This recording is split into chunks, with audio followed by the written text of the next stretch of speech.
기술은 훔칠 수 있어도 신뢰는 훔칠 수 없습니다. 화폐를 맡긴다는 것은 인쇄 기술이 아니라 국가의 심장을 맡기는 일입니다. 그래서 대부분의 국가는 이 선택을 극도로 꺼립니다. 그런데 지금 전 세계에서 이상한 현상이 벌어지고 있습니다. 내전 중인 나라, 경제 제재를 받는 나라, 화폐 위기에 몰린 국가들까지 모두 같은 방향을 바라보고 있습니다. 유럽도 아닙니다. 미국도 아니죠. 그들이 선택한 곳은 역설적이게도 자국민조차 현금을 거의 쓰지 않는 나라였습니다. 길거리 노점상이 QR코드로 결제받고 젊은 세대는 지갑 자체를 들고 다니지 않는 곳이죠. 상식적으로 말이 안 됩니다. 감히 돈을 안 쓰는 나라가 어떻게 전 세계 40개국 이상의 화폐를 공급하고 있습니까? 더 놀라운 건 더 비싼 선택임에도 불구하고 계속 선택받고 있다는 사실입니다. 페루, 말레이시아, 방글라데시, 콜롬비아까지. 2023년 3월 페루 재무부에서 한 남자가 이 선택의 기로에 섰습니다. 그는 20년간 숫자로 판단해온 사람이었습니다. 감정이 아닌 데이터로, 믿음이 아닌 증거로 말이죠. 하지만 그날 그가 발견한 건 숫자 너머의 진실이었습니다. 오늘 그 놀라운 이야기가 공개됩니다. 그날 밤 저는 잠들지 못했습니다. 그날처럼 제 책임이 무겁게 느껴진 적은 없었습니다. 오후 3시에 들어온 보고서 한 장이 계속 머릿속을 맴돌았죠. 리마 외곽시장에서 현금이 거부됐습니다. 중앙은행에서 직접 확인한 결과 위조가 아니었습니다. 진품이었죠. 하지만 사람들은 그 돈을 받지 않았습니다. 이유를 물었더니 돌아온 대답은 단 한마디였습니다. 믿을 수가 없어서요. 증거도 없고 공식 판정도 나오기 전인데 사람들은 이미 의심하기 시작한 겁니다. 저는 그날 밤 침대에 누워 깨달았습니다. 이건 단순한 위조 지폐 사건이 아니라는 걸 말이죠. 화폐의 가장 무서운 적은 위조범이 아니었습니다. 바로 사람들의 의심 그 자체였습니다. 잠시 제 소개를 하는 게 좋겠습니다. 저는 알레한드로 바르가스, 페루 재무부 차관입니다. 이 나라의 화폐 정책을 최종 결정하는 사람이 바로 저죠. 제가 서명하는 순간 그 결정은 5년에서 10년을 좌우합니다. 그리고 그날 밤 그 무게를 온전히 느꼈습니다. 만약 제가 잘못 판단하면 그 실패는 제 이름으로 역사에 남는다는 것을 말입니다. 다음 날 아침 출근하니 상황은 더 악화돼 있었습니다. 전날 17건이었던 현금 거부 신고가 오전에만 50건을 넘어섰죠.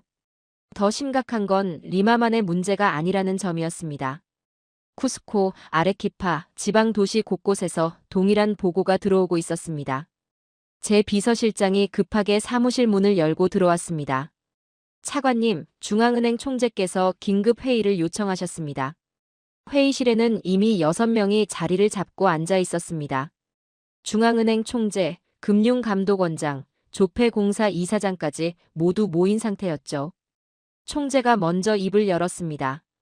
차관님, 솔직히 말씀드리겠습니다. 이 상황을 통제할 수 있겠습니까? 저는 잠시 침묵했습니다. 현재로선 판단하기 이른 것 같습니다. 조폐공사 이사장이 조심스럽게 말했습니다. 하지만 차관님, 유럽 조폐사와의 계약 갱신 기한이 이번 주 금요일까지입니다. 맞는 말이었습니다. 페루는 지난 20년간 유럽의 한 조폐사와 꾸준히 계약을 맺어왔습니다. 전통 있는 회사였고 검증된 기술력을 가진 곳이었죠. 하지만 지금 상황에서 과연 그게 올바른 선택이겠습니까? 저는 비서실장을 돌아봤습니다. 다른 선택지는 어떤 게 있습니까? 비서실장이 파일 3개를 테이블 위에 펼쳤습니다. 현재 3곳에서 제안이 들어와 있습니다. 유럽, 중국, 그리고 한국입니다. 중국 제안서를 먼저 봤습니다. 가격은 확실히 매력적이었습니다. 유럽보다 30% 이상 저렴했고 물량도 사실상 무제한이었죠. 하지만 저는 망설여졌습니다. 오버프린팅 가능성, 우리가 주문한 양보다 더 많이 찍어낼 위험 말입니다. 그걸 어떻게 통제하겠습니까?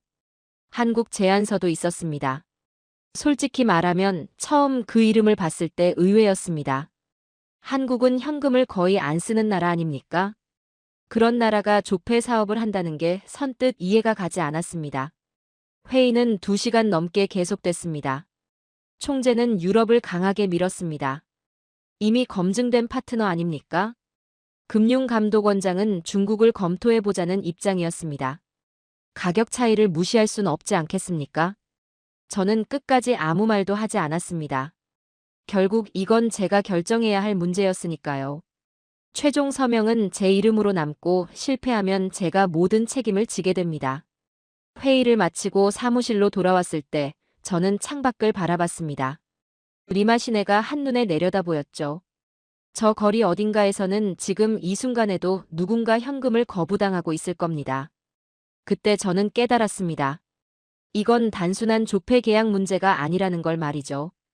국가의 생존이 걸린 문제였습니다. 화폐는 한번 무너지면 다시 세우기 어렵습니다.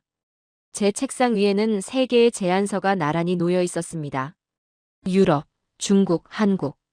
저는 그날 밤 깊이 생각했습니다.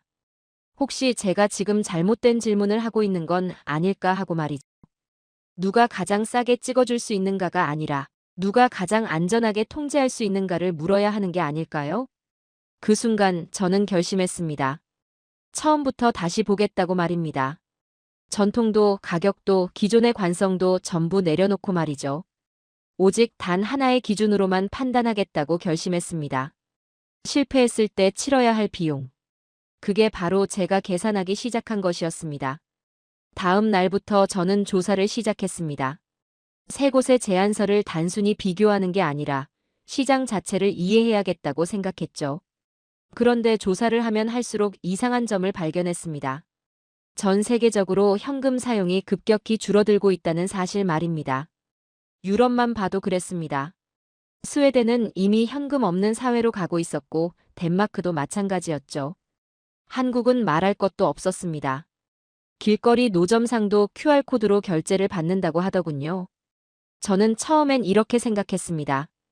현금이 줄어들면 위조 지폐 문제도 줄어들 테니 오히려 좋은 거 아닐까 하고 말이죠. 하지만 그건 제 착각이었습니다. 현금이 줄어든다고 해서 위험이 줄어드는 게 아니었습니다. 오히려 반대였죠. 현금 시장이 축소되면서 조폐 산업 전체가 무너지고 있었던 겁니다. 제 비서실장이 자료를 하나 가져왔습니다. 유럽의 주요 조폐 회사들 현황이었죠. 독일의 유명 조폐사는 2년 전 공장 2곳을 폐쇄했습니다. 영국의 조폐 공장도 구조조정에 들어갔고 프랑스는 아예 일부 라인을 중단시켰습니다. 이유는 하나였습니다. 수요가 줄었다는 거였죠. 저는 그 자료를 보면서 섬뜩했습니다. 공장이 멈춘다는 건 단순히 생산량이 줄어든다는 의미가 아니었습니다. 기술자들이 떠난다는 뜻이었죠. 숙련된 기술자들이 다른 산업으로 이직하면 그 기술은 돌아오지 않습니다. 30년 경력의 기술자를 5년 만에 대체할 수 있겠습니까? 저는 유럽 제안서를 다시 펼쳤습니다. 전통 있는 회사라고 했죠. 하지만 그 전통을 지탱하던 공장들이 하나둘씩 문을 닫고 있다면 과연 그 전통이 얼마나 의미가 있겠습니까? 더 조사를 해보니 상황은 더 복잡했습니다. 조폐 시장은 이제 정상적인 경쟁 구도가 아니었습니다. 살아남은 소수의 회사들만이 치열하게 경쟁하고 있었죠. 유럽의 전통 있는 회사들은 명성은 있지만 공장 가동률이 떨어지고 있었고 중국은 가격으로 밀어붙이고 있었습니다. 그때 한국이라는 이름이 눈에 들어왔습니다. 저는 한국 조폐공사에 대해 더 알아보기로 했습니다. 솔직히 기대는 하지 않았습니다. 현금을 안 쓰는 나라가 어떻게 조폐 기술을 유지하겠습니까? 하지만 자료를 받아보고 놀랐습니다.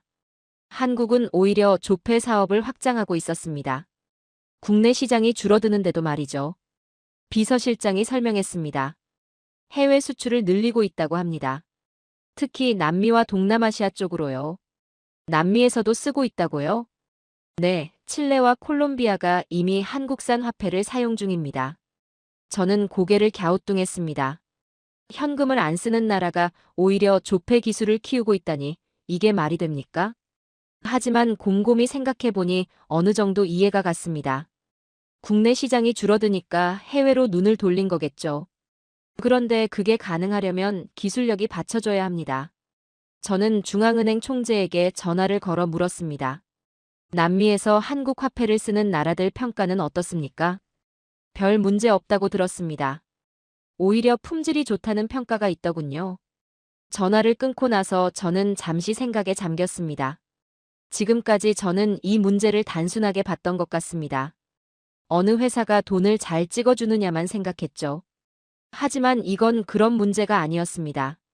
시장 자체가 변하고 있었습니다. 전통적인 강자들은 무너지고 있었고 새로운 구조가 만들어지고 있었습니다. 저는 세 개의 제안서를 다시 펼쳤습니다. 이번엔 다른 눈으로 봤죠. 유럽은 전통이 있지만 그 전통을 지탱하던 공장들이 사라지고 있습니다. 중국은 가격이 싸지만 통제할 수 없다는 리스크가 있습니다. 그렇다면 한국은요? 한국은 특이했습니다. 국내에서 현금을 거의 안 쓰는데도 기술을 유지하고 있었고 오히려 해외 시장을 확대하고 있었습니다. 이게 가능하려면 뭔가 다른 전략이 있다는 뜻 아닙니까? 저는 그날 밤 깨달았습니다.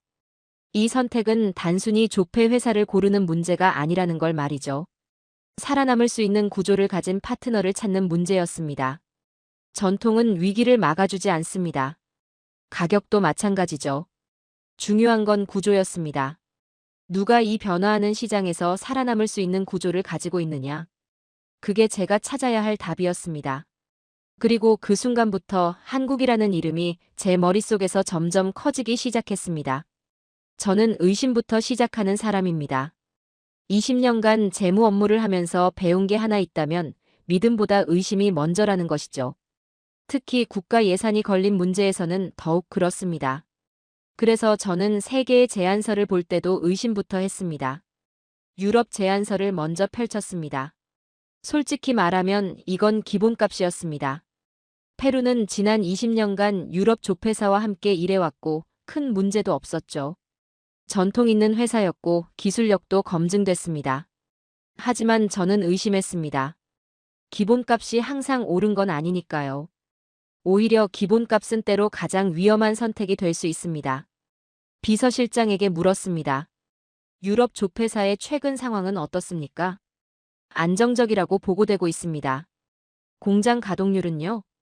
비서실장이 잠시 머뭇거렸습니다. 예전만큼은 아니라고 합니다. 그 말이 제 의심을 더 키웠습니다. 안정적이지만 가동률은 떨어지고 있다고요? 그건 시장이 축소되고 있다는 뜻 아닙니까? 전통은 좋지만 전통만으로는 부족할 수 있습니다. 다음은 중국 제안서였습니다. 가격을 보는 순간 솔직히 유혹을 느꼈습니다. 유럽보다 30% 이상 저렴했고 물량 제한도 없었죠. 재무부 차관으로서 예산을 절감할 수 있다는 건 매력적인 제안이었습니다. 하지만 저는 이내 고개를 저었습니다. 싸다는 말은 언제나 조건부입니다. 너무 싼 가격에는 반드시 이유가 있죠. 그리고 중국과의 계약에서 제가 가장 두려워한 건 오버프린팅이었습니다. 우리가 주문한 양보다 더 많이 찍어낼 가능성 말입니다. 화폐 정보가 넘어가면 우리는 통제권을 잃게 됩니다. 아무리 가격이 싸도 통제를 잃으면 끝입니다. 중앙은행 총재에게 전화를 걸었습니다. 총재님, 중국 조폐사와 계약한 나라들 중에 문제가 생긴 경우가 있습니까? 총재는 조심스럽게 대답했습니다. 공식적으로 확인된 건 없습니다만. 소문은 있습니다. 어떤 소문입니까? 통제가 어렵다는 얘기가 들립니다. 그 말로 충분했습니다. 아무리 가격이 매력적이어도 통제할 수 없다면 의미가 없습니다. 화폐는 주권의 문제니까요. 그 다음이 한국 제안서였습니다. 세 개 중 가장 얇았고 가장 마지막에 놓여 있었죠. 솔직히 처음엔 별 기대를 하지 않았습니다. 한국에 대해 제가 아는 건 많지 않았지만 한 가지는 확실히 알고 있었습니다. 한국은 현금을 거의 안 쓰는 나라라는 것 말이죠. 비서실장에게 물었습니다. 한국의 현금 사용률이 얼마나 됩니까? 전체 결제의 20% 정도라고 합니다. 20%요? 네, 대부분 카드나 모바일로 결제한다고 합니다. 저는 고개를 갸우뚱했습니다. 현금을 안 쓰는 나라가 조폐 기술을 제대로 유지할 수 있겠습니까? 수요가 없는데 기술이 발전할 리 없죠. 유럽도 현금 사용이 줄면서 공장을 닫고 있는 상황 아닙니까? 한국 조폐공사의 주요 고객은 누구입니까? 대부분 해외라고 합니다. 남미, 동남아시아 쪽으로 수출한다고 하더군요. 국내 수요는요? 계속 줄고 있다고 합니다. 이상했습니다. 국내 수요는 줄어드는데 해외 수출을 늘린다고요? 그게 가능한 일입니까? 저는 한국 제안서를 덮었습니다. 솔직히 이건 실험처럼 느껴졌습니다. 검증되지 않은 선택이라는 생각이 들었죠. 저는 정책 결정자로서 보수적일 수밖에 없습니다. 실험은 실험실에서 하는 거지 국가 화폐로 하는 게 아니니까요. 한번 잘못되면 되돌릴 수 없습니다. 그래서 저는 한국을 우선순위 최하단에 놓았습니다. 하지만 이상하게도 마음 한구석이 계속 신경 쓰였습니다. 현금을 안 쓰는 나라가 어떻게 조폐 기술을 유지하고 있을까요? 그것도 해외로 수출까지 하면서 말이죠. 뭔가 제가 놓치고 있는 게 있는 건 아닐까요? 다음 날, 저는 조폐 산업 전문가를 불렀습니다. 한국 조폐공사에 대해 아는 게 있습니까? 전문가는 잠시 생각하더니 말했습니다. 기술력은 인정받고 있습니다. 특히 보안 요소 쪽에서요. 현금을 안 쓰는데도요. 그래서 오히려 더 집중할 수 있는 것 같습니다. 국내 물량이 적으니까 품질 관리에 더 신경 쓴다고 하더군요. 그 말을 듣고 저는 멈칫했습니다. 혹시 제가 한국을 잘못 보고 있는 건 아닐까요? 현금을 안 쓴다는 게 약점이 아니라 오히려 강점일 수도 있겠다는 생각이 들었습니다. 저는 그날 밤 한국 제안서를 다시 펼쳤습니다. 이번엔 조금 다른 눈으로 봤죠. 국내 시장 축소에도 불구하고 해외 시장 확대 중. 수직 계열화 시스템 보유. 원재료부터 최종 인쇄까지 자체 통제. 마지막 문장이 눈에 들어왔습니다. 자체 통제. 저는 그 단어를 몇 번이고 읽었습니다. 혹시 이게 핵심이 아닐까요? 제가 찾던 게 바로 이게 아닐까 하는 생각이 들었습니다. 통제. 인쇄가 아니라 통제 말입니다. 그때는 몰랐습니다. 한국이 전혀 다른 게임을 하고 있다는 걸 말이죠. 저는 한국조폐공사에 샘플을 요청했습니다. 실물을 직접 보지 않고는 판단할 수 없다고 생각했죠. 일주일 후 샘플 지폐가 도착했습니다. 페루 소라가 아니라 한국이 다른 나라를 위해 제작한 견본이었습니다. 저는 그 지폐를 책상 위에 놓고 한참을 들여다봤습니다. 첫인상은 예상과 달랐습니다. 화려하지 않았죠. 요즘 유행하는 홀로그램으로 가득한 현란한 디자인도 아니었습니다. 오히려 절제돼 있었습니다. 하지만 만져보는 순간 느낌이 달랐습니다. 종이 질감부터 남달랐죠. 일반 용지와는 확연히 다른 촉감이었습니다. 저는 중앙은행 기술팀을 불렀습니다. 이 지폐를 분석해 보십시오. 모든 요소를 따로 떼어서 보지 말고 전체 구조를 보십시오. 이틀 후 기술팀장이 보고서를 들고 왔습니다. 차관님, 이상한 점을 발견했습니다. 무엇입니까? 이 지폐는 단계마다 주체가 다른 게 아닙니다. 전부 한 곳에서 만들어졌습니다. 저는 잠시 그 말의 의미를 생각했습니다. 전부 한 곳이라는 게 무슨 뜻입니까? 보통 조폐는 여러 회사가 나눠서 맞습니다. 종이는 어사, 잉크는 비사, 인쇄는 시사 이런 식이죠. 하지만 한국은 다릅니다. 기술팀장이 보고서를 펼쳤습니다. 원료인 면화부터 시작해서 펄프, 지폐용지, 특수잉크, 인쇄, 보안 요소까지 전부 한국조폐공사가 직접 통제합니다. 저는 놀랐습니다. 전부요? 그게 가능한 일입니까? 글로벌에서 유일하다고 합니다. 유일하다는 말에 제 관심이 확 쏠렸습니다. 왜 그렇게 하는 겁니까? 비용이 더 들지 않습니까? 단기적으론 그렇습니다. 하지만 장기적으론 다릅니다. 기술팀장이 설명을 이어갔습니다. 외부에서 원료를 사오면 품질 편차가 생깁니다. 그리고 보안 리스크도 있죠. 하지만 전 과정을 직접 통제하면 그 모든 변수를 제거할 수 있습니다. 저는 더 알고 싶었습니다. 그럼 원료는 어디서 조달합니까? 우즈베키스탄입니다. 우즈베키스탄이요? 네, 한국조폐공사가 2010년에 그곳 면화 농장을 인수했다고 합니다. 현지 자회사를 설립해서 직접 운영하고 있죠. 저는 할 말을 잃었습니다. 조폐 회사가 면화 농장을 직접 운영한다고요? 그게 말이 됩니까? 하지만 곰곰이 생각해보니 이해가 갔습니다. 지폐의 원료는 면화입니다. 그 면화의 질이 지폐 품질을 결정하죠. 원료부터 장악하면 품질을 완벽히 통제할 수 있습니다. 계속하십시오. 면화를 수확한 후 자체 공장에서 펄프로 만듭니다. 그 펄프로 지폐용 종이를 만들죠. 이 종이는 일반 시장에서 구할 수 없는 커스텀 제품입니다. 특수 잉크도 직접 만듭니까? 네, 화학 성분까지 자체 개발합니다.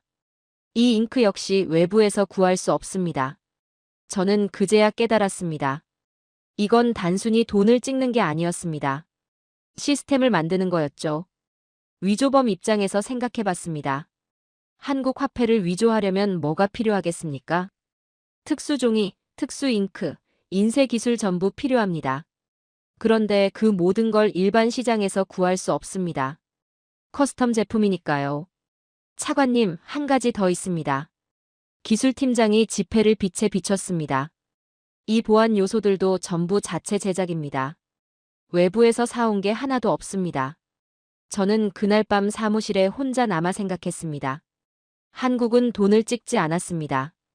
통제 시스템을 만들었죠. 이건 제조가 아니라 설계였습니다.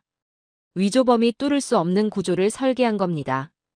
다음 날, 저는 조폐 산업 전문가를 다시 불렀습니다.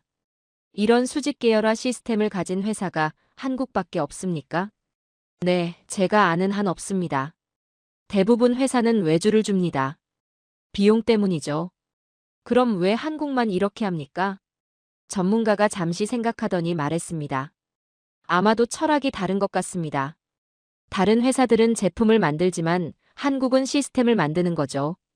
그 말이 제 머릿속에 박혔습니다. 제품과 시스템. 제품은 복제할 수 있습니다. 하지만 시스템은 복제할 수 없죠.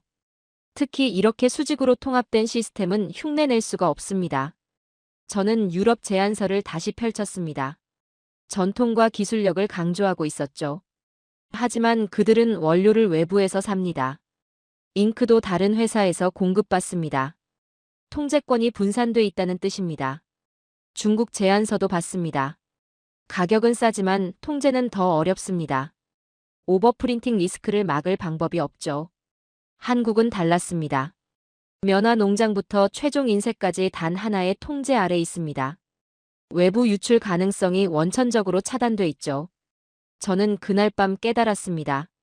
제가 찾던 게 바로 이거였다는 걸 말이죠. 종이가 아니라 통제였습니다. 기술이 아니라 구조였습니다. 한국은 돈을 찍는 회사가 아니었습니다. 신뢰를 설계하는 회사였습니다. 그리고 저는 처음으로 확신했습니다. 이 선택이 틀리지 않을 거라고 말이죠. 5장. 한국 제안서를 진지하게 검토하기 시작하면서 저는 한 가지 중요한 사실을 깨달았습니다. 페루는 특수한 환경이라는 것이죠. 단순히 예쁜 지폐가 필요한 게 아니었습니다. 살아남는 지폐가 필요했습니다. 페루는 고산지대 국가입니다. 리마만 해도 해발 154m이고 쿠스코는 3,400m가 넘요. 강한 자외선에 노출됩니다. 그리고 해안 지역은 습도가 높습니다. 이 두 가지가 합쳐지면 어떻게 되겠습니까? 지폐가 빠르게 변색되고 마모됩니다. 더 큰 문제는 우리 국민들의 생활 방식이었습니다. 페루 사람들은 지갑을 잘 쓰지 않습니다. 주머니에 현금을 그냥 구겨 넣죠. 시장 상인들은 돈을 손에 쥐고 하루 종일 일합니다. 땀에 젖고 먼지가 묻고 구겨지고 찢어집니다. 지폐 입장에선 지옥 같은 환경입니다. 저는 중앙은행 총재에게 물었습니다. 현재 유통 중인 지폐의 평균 수명이 얼마나 됩니까? 50솔권 기준으로 약 18개월입니다. 18개월이면 충분하지 않습니까? 총재가 고개를 저었습니다. 문제는 그게 아닙니다. 6개월만 지나도 상태가 너무 나빠져서 사람들이 받기를 꺼립니다. 바로 그거였습니다.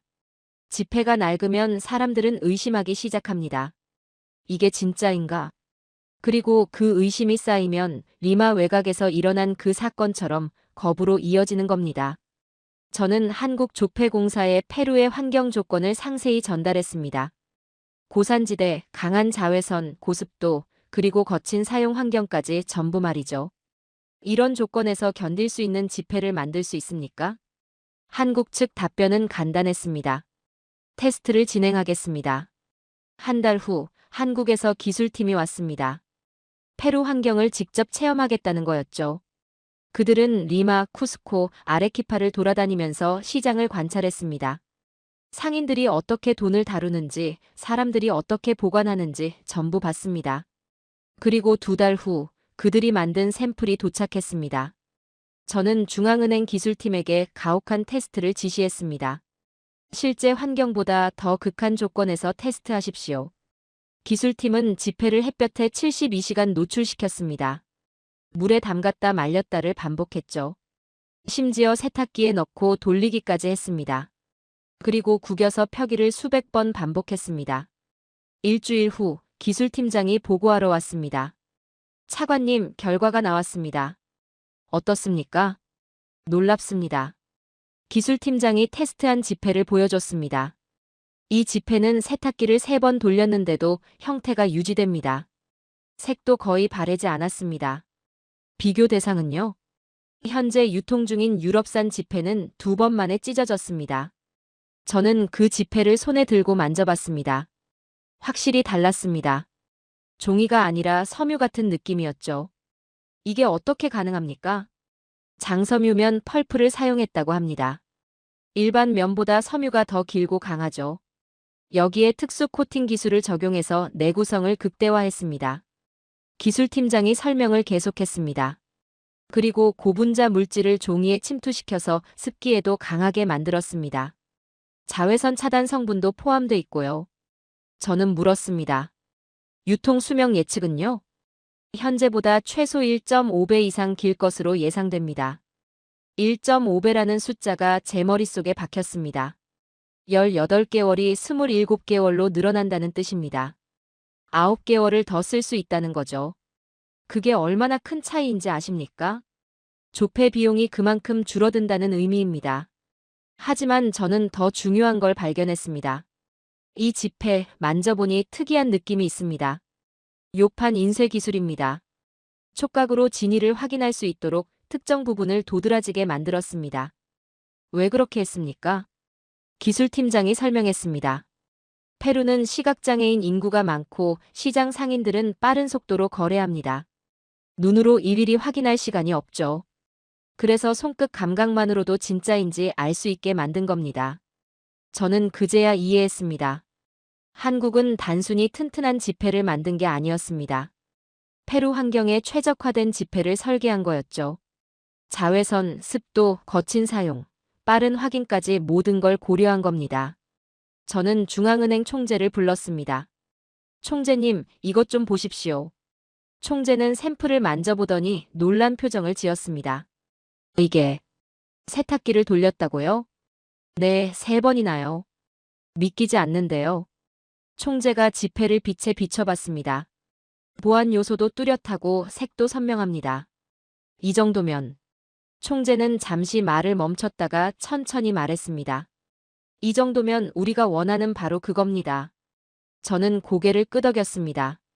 데이터가 증명했습니다. 감탄이 아니라 숫자로 말이죠. 페루는 실험실이 아니었습니다. 가장 가혹한 시험장이었습니다. 그리고 한국의 지폐는 그 시험을 통과했습니다. 저는 그날 밤 처음으로 확신을 가졌습니다. 이 선택이 옳다는 확신 말입니다. 환경은 거짓말을 하지 않습니다. 그리고 이 돈은 살아남았습니다. 기술 테스트를 통과한 후 저는 마지막 검토 단계에 들어갔습니다. 3개의 제안서를 최종적으로 비교하는 작업이었죠. 기술력으로만 보면 이제 윤곽이 잡혔지만 제가 고려해야 할 건 기술만이 아니었습니다. 중국 제안서를 다시 펼쳐봤습니다. 솔직히 말하면 유혹이 상당히 컸습니다. 가격은 여전히 압도적이었거든요. 유럽보다 30% 이상 저렴했고 한국보다도 20% 정도 쌌습니다. 재무부 차관으로서 예산을 이만큼 절감할 수 있다는 건 분명히 매력적인 제안이었습니다. 하지만 저는 금융감독원장을 불러서 물었습니다. 중국과 조폐 계약을 맺은 나라들의 사례를 더 자세히 알아봤습니까? 감독원장은 자료를 펼치며 조심스럽게 대답했습니다. 공식적으로 확인된 문제는 없습니다만 오버프린팅에 대한 우려가 계속 제기되고 있습니다. 오버프린팅이라는 단어를 들은 순간 저는 긴장했습니다. 이건 정책 결정자로서 제가 가장 두려워하는 시나리오였거든요. 우리가 주문한 양보다 더 많이 찍어내는 것을 말하는데, 만약 그런 일이 발생하면 시장에 우리가 통제할 수 없는 화폐가 풀리게 되고 인플레이션을 막을 방법이 없어지는 겁니다. 저는 더 물었습니다. 그걸 검증할 방법이 있습니까? 어렵습니다. 일단 화폐 제작 정보가 넘어가면 우리가 통제할 수 있는 범위를 벗어나게 됩니다. 그 말을 듣고 저는 깊이 생각했습니다. 화폐 제작 정보를 중국에 넘긴다는 건 단순히 기술 정보를 공유하는 게 아니었습니다. 사실상 국가 주권의 일부를 넘기는 거나 마찬가지였죠. 아무리 계약서에 명시해도 실제로 그걸 어떻게 통제할 수 있겠습니까? 저는 중앙은행 총재에게도 의견을 구했습니다. 총재님께서는 이 문제를 어떻게 보십니까? 총재는 신중하게 말했습니다. 차관님, 화폐는 주권의 상징입니다. 그 정보를 우리가 완전히 믿을 수 없는 곳에 맡기는 건 리스크가 너무 큰 것 같습니다. 저는 고개를 끄덕였습니다. 기술은 베낄 수 있고 가격은 협상할 수 있습니다. 하지만 신뢰는 복사할 수도 없고 한번 무너지면 다시 세우기가 거의 불가능하죠. 저는 국제관계 전문가도 불러서 물었습니다. 중국의 이런 저가 수주 전략이 1대1로 정책과 연관이 있습니까? 전문가가 설명했습니다. 그렇습니다. 저가 수주를 통해 개발도상국들과의 경제적 관계를 강화하고 그것이 정치적 영향력으로 이어지는 경우가 많습니다. 그게 우리에게 문제가 될 수 있습니까? 경제적 의존도가 높아지면 외교적 문제가 생겼을 때 정치적 압박 수단으로 사용될 가능성을 배제할 수 없습니다. 저는 최악의 시나리오를 머릿속으로 그려봤습니다. 만약 중국이 우리 주문량보다 더 많이 찍어낸다면요? 만약 그 정보가 제3자에게 흘러간다면요? 만약 외교적 문제로 계약이 중단된다면요? 하나하나가 전부 국가 위기로 이어질 수 있는 시나리오들이었습니다. 반면 한국의 경우는 달랐습니다. 저는 한국의 국가 이미지를 떠올려 봤습니다. IT 강국, 보안 기술 선도국, 그리고 무엇보다 내정 불간섭 원칙을 지키는 나라였습니다. 한국은 남미 국가들과의 관계에서 정치적 압박을 가한 적이 거의 없었고 경제 협력을 정치적 수단으로 이용하지 않는다는 평판을 가지고 있었습니다. 저는 외교부에도 확인했습니다. 한국과 페루의 외교 관계는 어떻습니까? 매우 안정적입니다. 통상 분야에서 좋은 협력 관계를 유지하고 있고 정치적 갈등은 전혀 없습니다. 한국이 경제 협력을 정치적으로 이용한 사례가 있습니까? 제가 파악한 바로는 전혀 없습니다. 그 말이 저에게는 결정적이었습니다. 신뢰라는 건 기술 스펙이나 계약서 조항으로 증명되는 게 아닙니다. 오랜 시간에 걸쳐 쌓인 평판이고 일관되게 유지해온 태도였죠. 저는 마지막으로 세 개의 제안서를 나란히 놓고 비교했습니다. 유럽은 전통은 있지만 산업이 축소되고 있었고 중국은 가격은 좋지만 통제할 수 없었습니다. 한국은 기술력도 검증됐고 수직 계열화된 구조로 통제력도 확보하고 있으며 무엇보다 신뢰할 수 있는 파트너였습니다. 저는 스스로에게 물었습니다. 어떤 선택이 10년 후에도 떳떳하게 설명할 수 있겠는가? 만약 가격 때문에 중국을 선택했다가 오버프린팅이 발생하면 저는 아무런 변명도 할 수 없을 겁니다. 하지만 한국을 선택해서 비용이 조금 더 들더라도 안정성을 확보했다면 그건 충분히 설명 가능한 결정이었습니다. 저는 그날 밤 최종 결론을 내렸습니다. 화폐를 외부에 맡긴다는 건 단순히 인쇄 업무를 위탁하는 것 이상의 의미를 가졌습니다. 사실상 국가의 일부를 맡기는 것과 같았죠. 그렇다면 누구에게 맡겨야 하겠습니까? 가장 싼 곳이 아니라 가장 믿을 수 있는 곳이어야 했습니다. 기술보다 더 중요한 게 있었습니다. 바로 신뢰였습니다. 그리고 저는 한국을 선택했습니다. 한국과의 계약이 체결되고 몇 개월이 지났습니다. 페루 소라가 시장에 유통되기 시작했고 반응은 예상보다 좋았습니다. 상인들은 내구성을 칭찬했고 중앙은행은 위조 시도가 눈에 띄게 줄었다고 보고했죠. 저는 안도했습니다. 올바른 선택을 했다는 확신이 들었거든요. 그런데 이상한 일이 생겼습니다. 한국 조폐공사가 계속 움직이고 있었던 겁니다. 보통 조폐사들은 계약이 끝나면 다음 계약까지 조용히 기다리는데 한국은 달랐습니다. 저는 궁금해졌습니다. 현금 시장이 줄어드는 시대에 이들은 대체 무엇을 하고 있는 걸까요? 비서실장이 자료를 가져왔습니다. 차관님, 한국조폐공사가 최근 여권 사업에서 큰 성과를 내고 있다고 합니다. 여권이요? 저는 의아했습니다.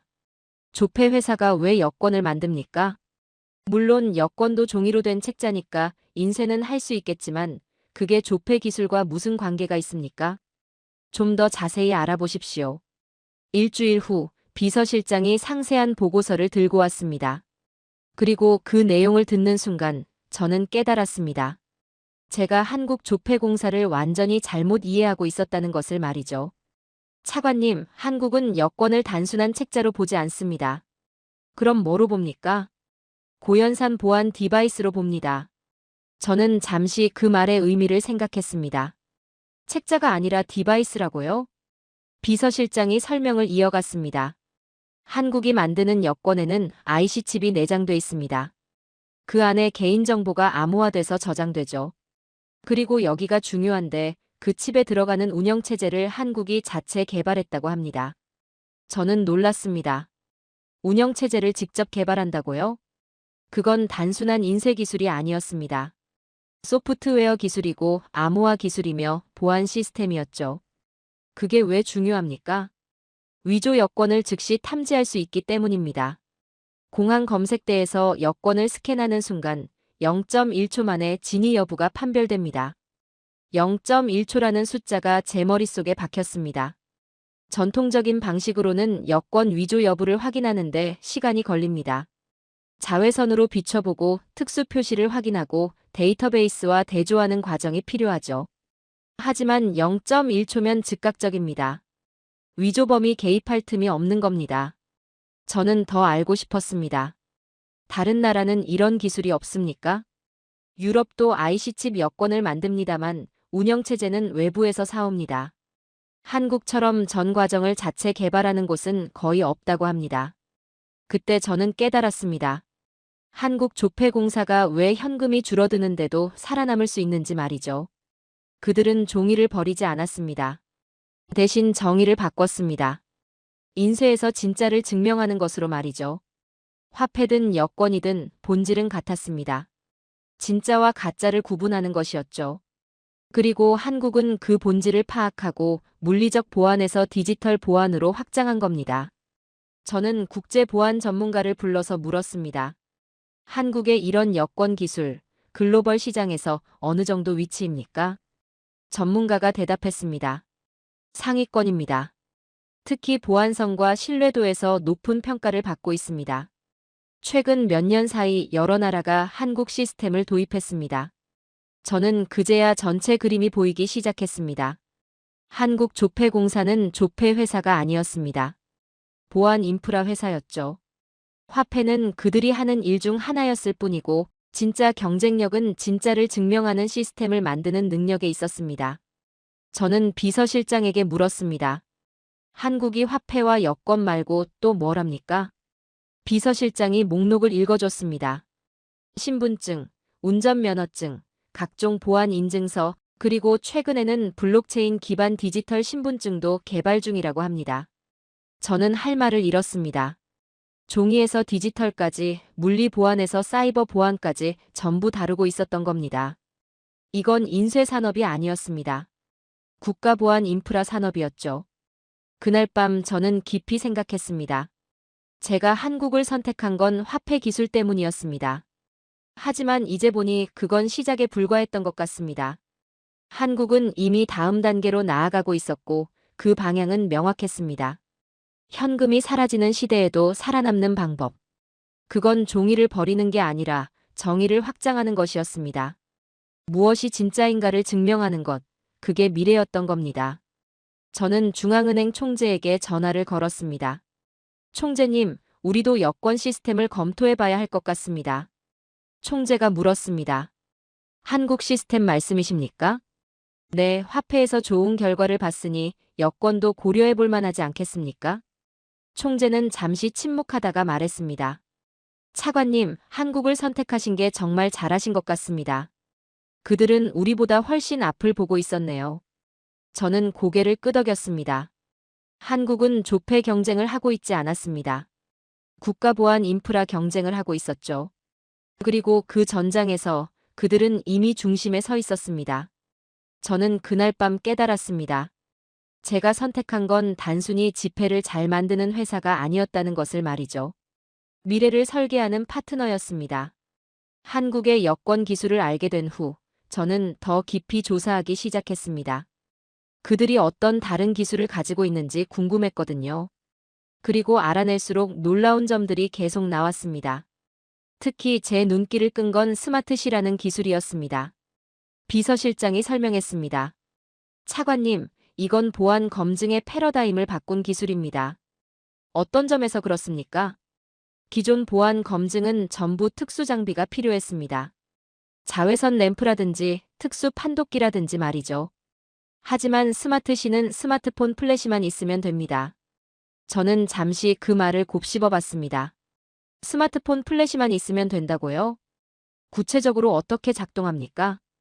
비서실장이 샘플을 보여줬습니다. 지폐의 특정 부위에 스마트폰 플래시를 비추면 숨겨진 문양이나 문자가 시연됩니다. 육안으로는 보이지 않지만 특정 파장의 빛을 받으면 나타나는 방식이죠.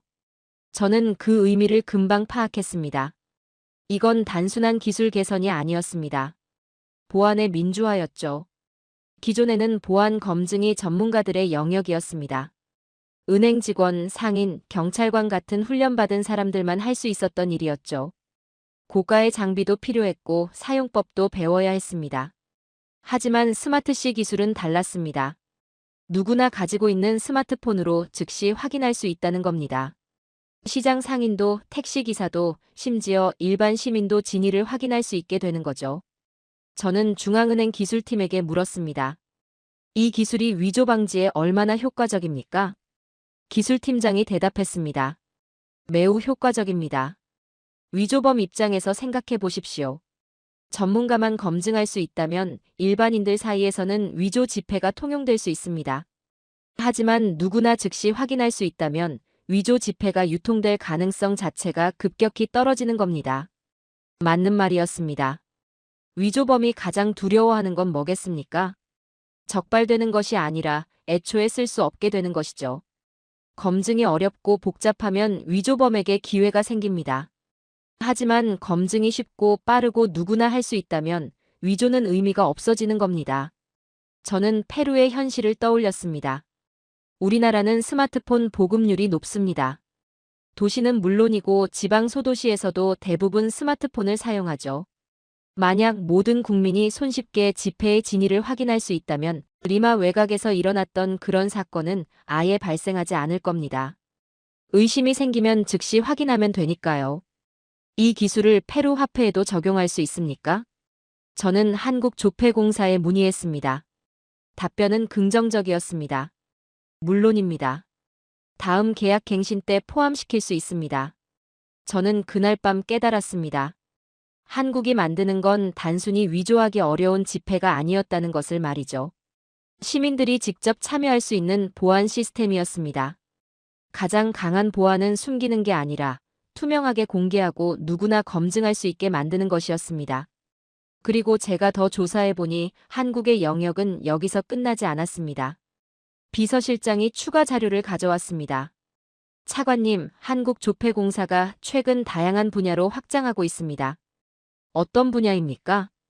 비서실장이 목록을 읽어줬습니다. BTS 기념 메달 같은 수집품 제작, 블록체인 기반 모바일 신분증 개발, 명품과 의약품의 정품 인증 라벨, 심지어 가짜 연료를 추적하는 시스템까지 개발하고 있다고 했습니다. 저는 그 목록을 들으면서 하나의 공통점을 발견했습니다. 전부 진짜를 증명하는 기술이었던 겁니다. 화폐든 여권이든 신분증이든 명품이든 연료든 본질은 같았습니다. 가짜와 진짜를 구분하고 신뢰를 보장하는 것이었죠. 저는 그제야 한국조폐공사의 정체를 완전히 이해했습니다. 그들은 인쇄회사가 아니었습니다. 신뢰를 설계하는 회사였죠. 그리고 그 신뢰는 종이에만 국한되지 않았습니다. 디지털로, 물리적 제품으로, 심지어 액체로까지 확장되고 있었습니다. 저는 중앙은행 총재와 마지막 회의를 가졌습니다. 총재님, 우리의 선택은 옳았습니다. 동감합니다, 차관님. 한국은 우리가 예상했던 것보다 훨씬 더 앞서 있었습니다. 저는 창밖을 바라봤습니다. 리마 시내가 내려다 보였죠. 몇 달 전 이 자리에서 고민했던 게 떠올랐습니다. 유럽, 중국, 한국 중에서 누구를 선택할 것인가? 그때 저는 기술력과 가격과 안정성을 따졌습니다. 하지만 지금 돌이켜보니 제가 선택한 건 그런 게 아니었던 것 같습니다. 저는 태도를 선택했습니다. 실패하지 않으려는 태도, 미래를 준비하는 태도, 신뢰를 최우선으로 삼는 태도 말이죠. 한국을 선택한 이유는 그들이 가장 싼 가격을 제시해서가 아니었습니다. 가장 화려한 기술을 보여줘서도 아니었죠. 그들이 가장 확실하게 실패하지 않을 구조를 가지고 있었기 때문이었습니다. 저는 그날 밤 보고서를 작성하면서 마지막 문장을 이렇게 썼습니다. 한국조폐공사는 돈을 찍는 회사가 아니다. 신뢰를 설계하는 회사다. 그리고 페루는 그 신뢰를 선택했다. 20년간 재무 업무를 하면서 배운 게 하나 있습니다. 숫자는 거짓말을 하지 않지만 숫자만으로는 부족하다는 것이죠. 결국 중요한 건 사람입니다. 어떤 태도로 일하는 사람인가, 어떤 철학을 가진 회사인가. 저는 한국에서 그걸 봤습니다. 그리고 그 선택은 옳았습니다. 오늘 영상은 여기까지입니다.